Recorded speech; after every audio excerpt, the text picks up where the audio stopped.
W ogóle tak, ja jestem Kuba Śliwka, ale witam was na występie Abelarda, prawda? Możecie mu dać brawka, on tam gdzieś jest. Oczywiście Abelarda Gizy, ale to nie trzeba dopowiadać, bo to nie jest tak, że jest nadmiar Abelardów na polskiej scenie stand-upowej. Jest jeden. W ogóle na wszystkich polskich scenach jest jeden Abelard. Ja się aż zastanawiałem, ile jest w Polsce Abelardów i sprawdziłem w internecie na stronie Urzędu Statystycznego. Jest 4. Więc ma bardzo kreatywnych rodziców. Albo pierdolniętych, ciężko powiedzieć. Chociaż to przeważnie idzie w parze trochę, więc być może... Ale on mi kiedyś powiedział, że miał film za dzieciaka z tego powodu, bo wyobraźcie sobie, macie na imię Abelard i idziecie do podstawówki. To się prosi o kłopoty, nie? Ale potem, wiecie, zaczął robić karierę i się okazało, że to jest zajebista marka, bo no nie pomylisz typa z nikim. A nie wszyscy tak mają. I ja ostatnio w Sopocie patrzę, podsiadło jest. Mówię, 2 dychy? No Pana Boga za nogi złapałem. Zajarany kupiłem, poszedłem. Okazało się, że to nie Dawid, tylko Jacek podsiadło. Polski poeta. I tak, w sumie fajne wiersze, ale bez sensu 2 piguły wziąłem. I tak, kurde, mówię, to jest na pewno support, zaraz się rozkręci. Nie. Posłuchałem wierszy i tak było. Czy wy widzieliście ten film z czerwca z internetu z plaży w Mielnie? Co para się tam baraszkuje na kocyku i typ z klapkiem rozgania towarzystwo? Bo po reakcji widzę, że chciałbym, żeby mój stand-up kiedyś miał takie zasięgi. Dajcie brawka ci, co widzieli ten film, proszę. No właśnie. Dla tych z was, co nie widzieli. Szacun. Naprawdę szacun. No mi jest głupio, że widziałem ten film. Umówmy się, ci z nas, co go widzieli, on nas nie wzbogacił kulturowo jakoś specjalnie, nie? Nie pokazał nam nowego oblicza rzeczywistości. Mimo że przecież internet ma taki potencjał, tam jest cała nasza wiedza, to jest największa biblioteka w historii ludzkości. Gdyby to był budynek, to miałby nieskończone regały pełne wspaniałych ksiąg, a myśmy nawet nie weszli do tej biblioteki, bo na schodach się 2 szczury ruchały. I to było ciekawsze, że zobaczmy, co tu się dzieje. Ja wiedziałem, że internet wciąga w takie dziadostwo, dlatego nie chciałem mieć nigdy w domu internetu, ale w pandemii dziewczyna mnie namówiła z infolinii UPC. Tak pod włos mnie wzięła, bo mówi, proszę pana, w dzisiejszych czasach bez internetu to jak bez ręki. I myślę, no tak, bez tego i bez tego trudno konia walić. I ja myślałem, że to myślę, a jak usłyszałem, że to mówię, mi się tak głupio zrobiło, że po prostu wziąłem ten internet i teraz mam, szkoda, żeby się marnował, 69 zł miesięcznie, więc oglądam takie bzdety. Jedno, co jest wartościowe w tym filmie, to że to na pewno nie był fake news. Miał wiarygodne źródło, w rogu było logo Super Expressu. W dzisiejszych czasach to jest wiarygodne źródło, nie? Tak było i nic mi nie próbują wmówić. Gdyby TVP wrzuciło ten film do internetu, to pewnie by mi próbowali powiedzieć, że przez nich opóźnia się przekop Mierzei Wiślanej. No tak, wiem, że po prostu coś się działo. I wiem też, że chyba nie mamy dobrych słów, żeby mówić o seksie. To jest ciekawy tytuł miał, że ostre igraszki na plaży w Mielnie robili to na oczach tłumu. Ile mamy lat? Jakby w przedszkolu był, nie? I, proszę panią, oni robią to na oczach tłumu. No nie mamy dobrych słów. Mogę być albo wulgarny, albo co powiedzieć, że się kochali na plaży w Mielnie? Ci z was, co widzieli ten film, wiedzą, że oni się nie kochali. Mam nadzieję, że ten typ wiedział, jak ona ma na imię. Albo co, uprawiali seks, tak? Ale uprawia się pomidory na działce. Albo skokotyczce na olimpiadzie. Jak ostatnio patrzyłem, takich akcji nie było w transmisji na olimpiadzie. Chociaż teraz są nowe dyscypliny. W zeszłym roku była deskorolka, na następnej ma być breakdance. Ja bym podpisał petycję, żeby na jeszcze następnej było ruchanie figurowe. Najlepiej na lodzie, to by zimowa miała większy fame. Szpakowski nową rzecz do komentowania, on się piłką nożną pewnie znudził. Wyobraźcie sobie, polska para wjeżdża na lodowisko, małżeństwo z Częstochowy, wieloletnie, zaczynają bezpiecznie na jeźdźca, 6 punktów podparcia, bardzo płynne ruchy, ale szybko przechodzą w trudne, 6-9 na stojąco. Tak, robią potrójny piruet, poczwórny tulub, 5-krotny fiflak i wspaniały finał, prosto na ławkę sędziowską. Bardzo wysokie noty, bardzo wysokie noty. Jest szansa na medal. Polscy kibice ocierają z twarzy łzy wzruszenia. Darek, to nie są łzy. A to przepraszam. Kurde, to gdyby to była dyscyplina, to by zmieniło naszą rzeczywistość. Gminne ośrodki sportowe by przeżywały oblężenie. Nikt by nie uciekał z WF-u. Zapomnisz w stroju luz. Jak ci nie staje, to pała i super, jedziesz dalej z tematem. I bylibyśmy w tym lepsi, to jest najważniejsze, bo podobno Polacy teraz są słabi w seksie. Czytałem w jednej książce, że statystyczny Polak, taki Janusz, uprawia seks raz w tygodniu, krócej niż 10 minut, po ciemku, myśląc o kimś innym. Kumacie, jaki dół? A gdyby to była konkurencja, to by rodziło innowacje, bylibyśmy w tym zajebiści. Byłby na pewno jakiś Lewandowski od ruchania. Reklamy chujaweja na billboardach, półnagi, wyprężony. Byśmy chcieli być tacy jak on. A w piłkę nożną ludzie też kiedyś nie potrafili grać. Na YouTubie są filmy sprzed 100 lat. To był dramat. Takich 22 podtatusiałych typów biega za jakąś piłką z koziego jelita, której nawet nie potrafią kopnąć w dobrym kierunku. A dzisiaj, jak Adam Van Bendler organizuje charytatywny mecz komicy kontra raperzy, to ta amatorska drużyna komików tą profesjonalną sprzed 100 lat by rozjebała w pył. A w tej drużynie gra Lotek. W ataku! Kumacie, jak długą drogę przeszliśmy? Dlatego, bo trenujemy, potrafimy o tym mówić, a jak na coś nie mamy słów, jak nie potrafimy o tym mówić, to nawet jak kiedyś robiliśmy to dobrze, to teraz zjebiemy. Na przykład robienie kupy. Nie mamy na to dobrych słów, naprawdę my robimy kupę, wy ją robicie? Ostatnio jak sprawdziłem, to ona była zrobiona. Ja nie miałem z tym nic wspólnego. Kupę robią bakterie, tak? Ja potem podejmuję decyzję, gdzie i kiedy ją zostawić. I to też w ograniczonym zakresie mam na to wpływ, bo nie wiem, nigdy nie słyszałem, żeby ktoś powiedział: oj, chce mi się kupę, ale to se jutro zrobię. Jest gotowa i działasz. I robimy to źle. Robimy to źle. Był izraelski lekarz, który przeprowadził badania. Zaprosił 2 grupy ochotników i kazał im się wypróżniać w 2 pozycjach. Pierwsza to jest na tak zwany słowiański przykus, klasycznie, jakbyście chcieli peta pod blokiem zapalić, a druga na kiblu. I to filmował. Więc czy był lekarzem, czy z wyrolem, nie wiem. Ale wyniki były jednoznaczne. Ta pierwsza pozycja jest poprawna, bo mamy tu mechanizm, który działa jak tłok w strzykawce, więc masz zrobione, idziesz, robisz i idziesz dalej w przygodę. Nie było tematu w ogóle. A na kiblu podobno rypiemy się z tym ponad 2 minuty, a niektórzy panowie wiedzą, że to i tak jest zajebisty czas.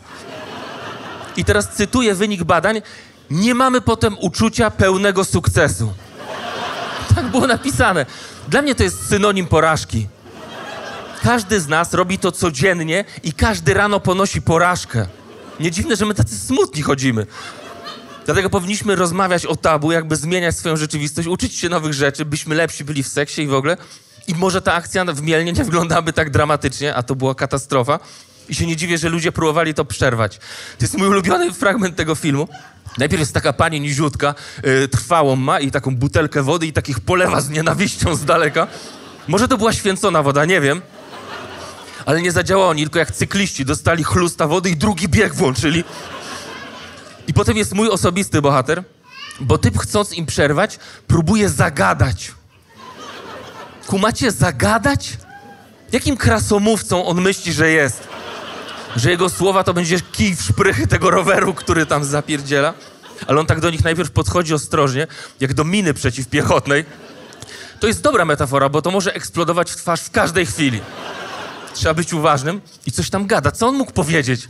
Przepraszam bardzo. Czy ja bym się mógł przyłączyć? Tak sobie to wyobrażam, bo oni przerwali. Ten typ przerażony wyszedł z typiary, taki zagubiony.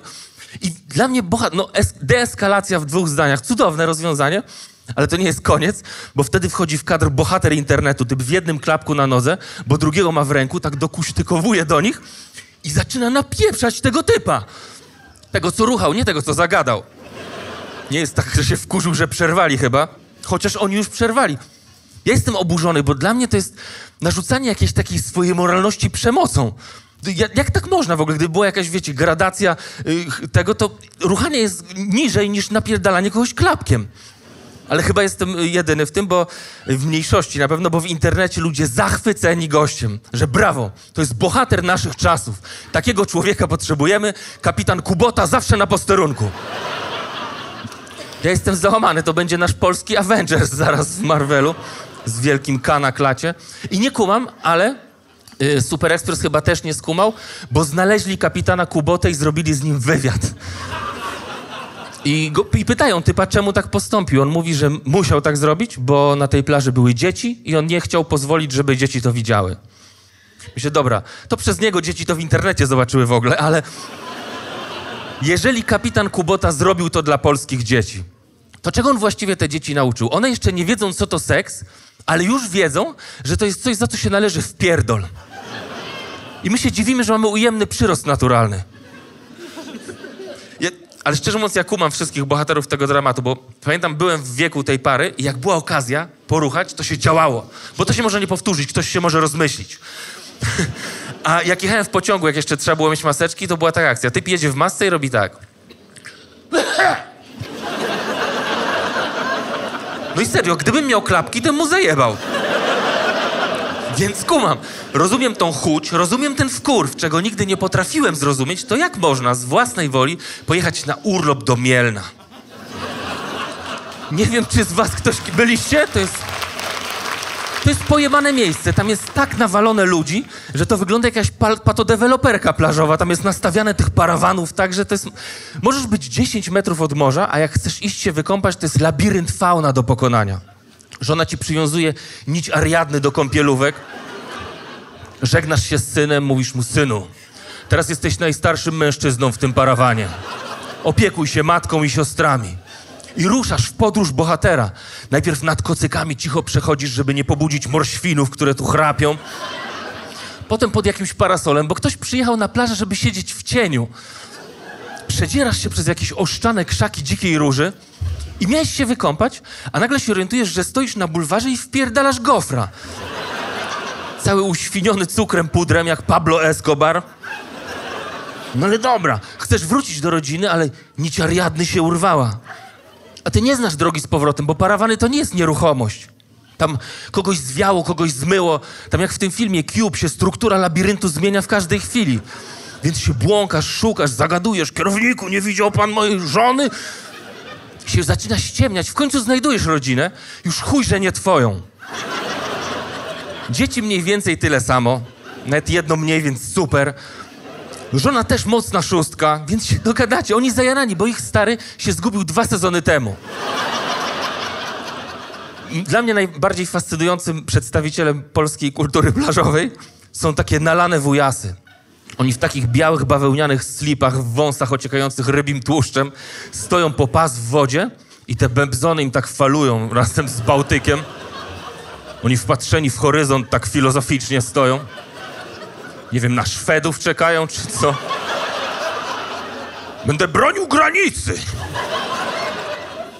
Oni mnie fascynują z czysto fizycznego punktu widzenia, bo jest taka miejska legenda o trzmielach, że fizycy zbadali trzmiele i się okazuje, że trzmiele to są takie kulki, że to nie powinno móc latać.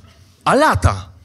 Jest zagwozdka i ciekawe, czy gdyby wziąć takiego wujasa do tunelu aerodynamicznego, to się okaże, że to nie może stać. To się musi wyjebać przy pierwszym wietrze, a się nie wyjebuje. Może dlatego tak lubią plaże w Mielnie, tam się nie ma gdzie wyjebać. Tam możesz być najebany dowolnie, zawsze ktoś cię podeprze. Tam jest tak ciasno, że się nie trzeba samemu olejkiem smarować. Wystarczy przejść przez bulwar i już tutaj, o, kogoś, o, panią, tu, o, pana. O.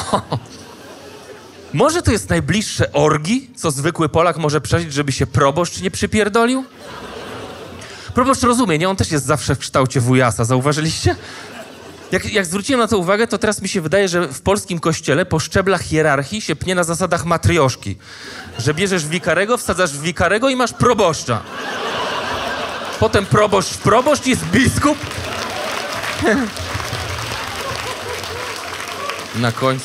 Na końcu jest boss, prymas. Już nie chodzi, go noszą w lektyce. Prymas na plaży, jak chce na plecki się odwrócić jak chrząszcz, czego łopatką. Na plaży nawet jak leżysz u nas w Polsce, to się nie wyluzujesz, tam jest hałas. Wszyscy drą mordę z jakiegoś powodu. Dzieci drą mordę, bo to dzieci, a dorośli drą mordę na te dzieci, żeby przestały drzeć mordę.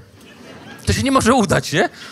To jest jakby strażak chciał zgasić płonący budynek i polewał go benzyną. Albo gdyby premier chciał zwalczyć inflację, więc dodrukowywałby pieniądze. To się może nie udać, nie? Ale przykład idzie z góry, więc wszyscy drą mordę jest. Andrzej!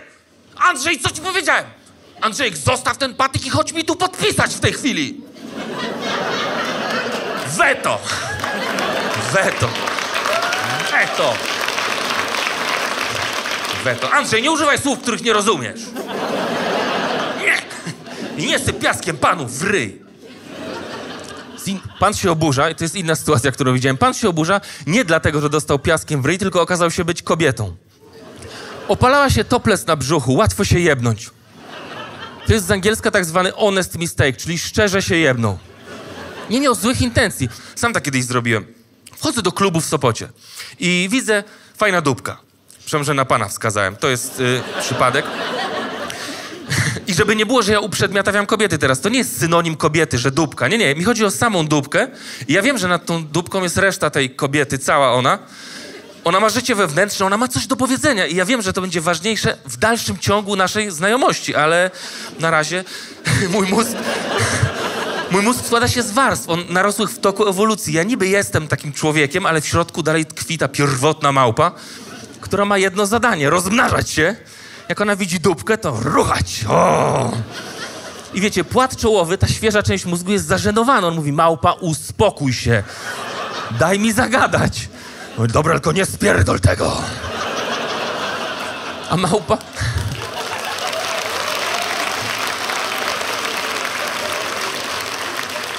Małpa nie zasypia gruszek w popiele, więc ona już obudziła kutasa od razu. Co robimy? Co robimy? Kutas nigdy nie wie, co robimy. On po prostu robi, co mu każą, nie? Trochę jak Andrzej. Więc oni... Więc wyobraźcie sobie, tu jest nagrzana para z wyroli. O, 6-9 na stojąco będziemy, o... Płat czołowy... O Jezu, dajcie. Chce zagadać po prostu. Mówi, siema. Ona się odwraca i to jest moja matka. Płat czołowy mi się zawiesił, nie? Kutas się schował jak głowa żółwia gdzieś za trzustkę. Nie, w to nie mieszaj w ogóle. A małpi mózg? No chłopaki, chyba teraz nie odpuścimy! Mamy zagadane, znamy ją! No. Pamiętacie, jak staliśmy jej cycki? Matka tak patrzy na mnie. Kuba, co ty tu robisz? Nie wiedziałem, że lubisz podsiadło. Bez sensu. Bez sensu zjadłem te 2 piguły, naprawdę. Ale to była taka moja mała pomyłka. Nie miało to większych konsekwencji, ale wydaje mi się, że z takich rzeczy mogą się brać poważne konsekwencje. Mi się wydaje, że homofobia się bierze z czegoś takiego. Wyobraźcie sobie, prawilny przemas, dobry chłopak z klatki obok, taki wiecie, swój ziom, lojalny wobec swoich ziomali, uczciwy, nigdy w życiu by nic nie ukradł takiego, wiecie, droższego niż 500. I przemas, tak jak my wszyscy, chce kochać, widzi fajną dupkę, mówi siema, ona się odwraca, to jest typ z wąsem. Po prostu miał obcisłe dżinsy. I przemas teraz z tyłu głowy ma ten cichy głosik już zawsze, który mu mówi przemas. Granica jest płynna. Dobrą dupkę może mieć każdy. Wiecie, wystarczyłoby przegaszone światło, odpowiedni kadr, 4 tyskie. Coś by się mogło wydarzyć. I przemas ma homofobię, się boi po prostu, że mu Parada Równości przejdzie pod balkonem, przemas to zobaczy i mu drygnie. Więc przemas chce to wyposić i z chłopakami skaczą, bo nie są pedałami. Ale potem przemas dorasta i zostaje ministrem edukacji. I nagle jego... I nagle jego fobia dotyczy nas wszystkich, nie? I to mnie trochę przeraża, chociaż ja go rozumiem. Kumam przemasa, bo wierzę, że w każdym homofobie po prostu tkwi taki mały gej, który go drażni cały czas. Wiecie, wyobraźcie sobie, przemas się budzi rano i usłyszy: przemas, chodź, dzisiaj komuś obciągniemy w końcu. I przemas go wypiera, gdzieś tam spycha do środka, bo przemas nie chce obciągać, bo się brzydzi kutasów. I co ma zrobić? Rozumiecie go? Nie wiem, czy w tym wypadku, ale... Każdy z nas ma coś, czego się boi albo czego się brzydzi i nie mamy wpływu na to, co to jest, nie? Jak masz arachnofobię, widzisz pająka, to nikt ci nie przetłumaczy, że ten pająk boi się ciebie bardziej niż ty jego. Widzisz pająka, przypierdalasz mu klapkiem i się przeprowadzasz. No nie, a to nie jest wina pająków, tylko ty masz w sobie ten strach. Ja mam na przykład w środku siebie szefofobię. Boję się, nienawidzę, jak ktoś mi mówi, co mam robić. Naprawdę, mi się wydaje, że to mi się wzięło z podstawówki jeszcze, bo tam na początku ci mówią takie proste zadania, ci dają 2 + 2, ty mówisz 4, dostajesz 5, a potem są całki i jesteś w dupie. I ja wtedy usłyszałem takie zdanie od babki, które niektórzy może z was w życiu usłyszeli, że jestem zdolny, ale leniwy. Myślę, ty stara pizdo. Jak można tak dziecku powiedzieć? No jestem jaki jestem, nie taki się urodziłem. Patrykowi nie powiedziała, że jest pracowity, ale debil. Całe szczęście siedzieliśmy razem w ławce, więc mogliśmy połączyć siły, tak powstał leniwy debil i tak idę przez życie, ale wiecie, ten strach gdzieś tu jest cały czas. I właśnie to jest ciekawe, że on jest w środku, ten strach, a problem jest taki, że każdy z nas całe życie spędza w środku siebie. Nie wiem, zauważyliście to? Zawsze jestem w środku siebie. Wydaje mi się, że jestem tutaj, w środku siebie. Zobaczcie, idę gdzieś indziej, niby jestem gdzie indziej, ale dalej w środku siebie. Nie wiem nawet, czy gdzieś poszedłem. Mnie to trochę przeraża, zwłaszcza, że ja siedzę w środku, a dookoła mnie się dzieje świat. I to czasem taki rozdarty. Przed wojną w Ukrainie było dużo wcześniej akcji z uchodźcami, takich niejednoznacznych dla nas i zawsze była ta akcja, że ja jestem w środku i po prawej ode mnie są ci, którzy chcą wszystkich wypierdolić skąd przyszli, a po lewej ode mnie są ci, którzy chcą wszystkich zaprosić i zrobić im kakao. I ja wtedy sobie myślałem, że ja chcę być w środku, bo prawda leży po środku, więc ja bym najchętniej zaprosił wszystkich, zrobił im kakao, a potem wypierdolił skąd przyszli. I byłem taki dumny z siebie, bo ta prawda niby leży po środku, ale wtedy ojciec mi powiedział, że mój dziadek zwykł mawiać, że prawda nie leży po środku, tylko tam, gdzie leży. No to jesteśmy w dupie. Bo każdy z nas jest w środku siebie, więc ci, którzy chcą wszystkich wypierdolić skąd przyszli, też są w środku siebie i po prawej od siebie mają tych, którzy chcą wszystkich zapierdolić, a ci są dla nich jakimiś lewakami.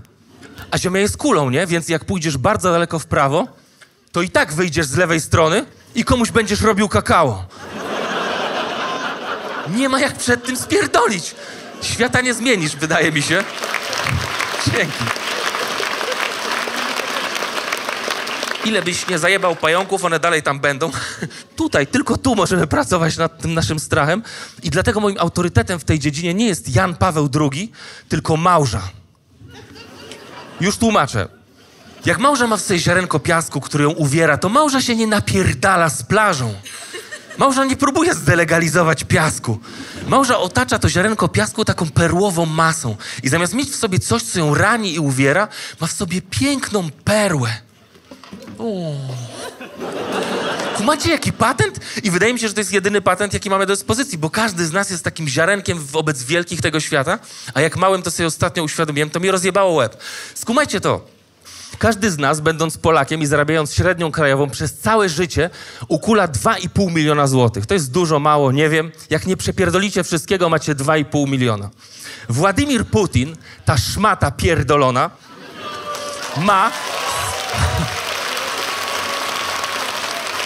ma nieoficjalnie swojego prywatnego majątku, bo to ciężko jest policzyć, 250 miliardów dolarów. To jest 1 bilion złotych. To jest tak dużo, że to sobie ciężko wyobrazić, więc mam prezentację. 2,5 miliona złotych, całe wasze życie, to jest tyle, co mój but. I teraz patrzcie to. 1, 2, 3, 4, 5, 6, 7, 8, 9, 10. Tyle Sasin przejebał na wybory, które się nie odbyły. Kumacie to? Wasze życie?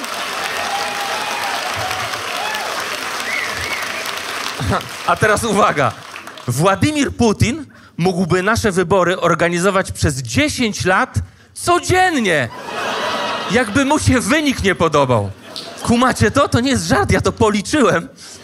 I myślę, co my możemy wobec takiej potęgi? I wydaje mi się, że jedyne, co możemy, to trzymać się razem, w grupie. Jak będzie nas dużo naraz, to w tym jesteśmy silni i im bardziej to do mnie dociera, tym bardziej rozumiem, dlaczego niektórzy lubią jeździć na urlop do Mielna. Dziękuję wam bardzo, tyle ode mnie. Dzięki.